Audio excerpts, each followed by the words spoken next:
Magandang araw sa lahat ng mga Pilipino, lalong-lalo na mga OFW saan mang sulok ng bansa, saan mang sulok ng isla na dito sa Pilipinas. Good morning sa inyong lahat.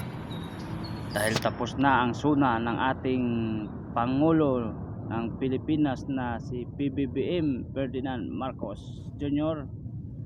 Ayun, tumpak niya. Binati niya lahat ng champion sa Olympic ng mga Pilipino. Itong pati si Torre binati niya at naging champion din pala ito. My goodness naman, PBB mo, isinama mo pa si Torre. Napatawa ka na lang, kundi pati pa naman si Torre sinama mo sa champion. Paano naging champion yun? Wala namang belt na hawak yung pinaglabanan niya. Tapos ang laban niya walang kalaban. Naging champion yun. Tsaka opinion ko, dapat itong si General Torre, hindi niya na dapat pinatulan pa si Mayor Baste, kung ano man yung sabihin ni Mayor Baste. Dahil yan, lahat ng sinasabi kasi ni Baste minsan ay bugso ng galit niya yan sa nangyari sa tatay niya na paghuli ni General Torre. Kaya PNP Chief General Torre, hindi mo na dapat pinatulan pa si Mayor Baste, kasi yan ay bugso lang ng namdamdamin niya na hinanaing niya na ang pagdakip ng nag-RD na illegal kidnapping para dalhin sa dahig. Tapos ang ginawa mo na yun ay sa aking opinion ay dapat ikaw lang kauna-una ang PNP chief ang gumawa ng ganyan. Di mo ba alam na ibang kapwa mo general siguro natatawa sa ginawa mo?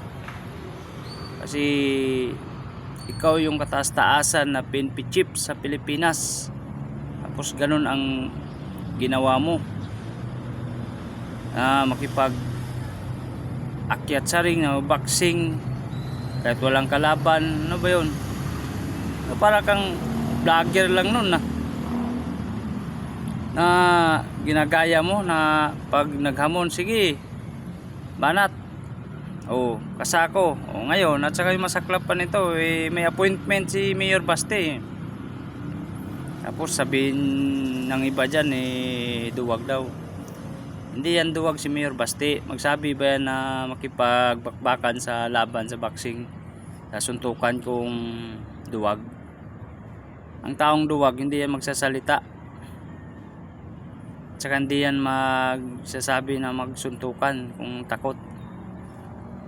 Sadya lang nagkataon na may lakad si Mayor Baste sa nung linggo, General Torre. At saka ako, kung ano man yung General Torre, parating ko sa'yo, hayaan mo na yung mga ni Mayor Baste, dahil hinanayin niya na lahat dyan. At saka yung mga nangyayari na pas na yun, ang gampanan mo yung mga kriminal ngayon na pangyayari, na mga tinataga ngayon na nakaupo na tulog. Di ba? Hindi ko alam kung saang lugar 'yon. Kung pagkalam ko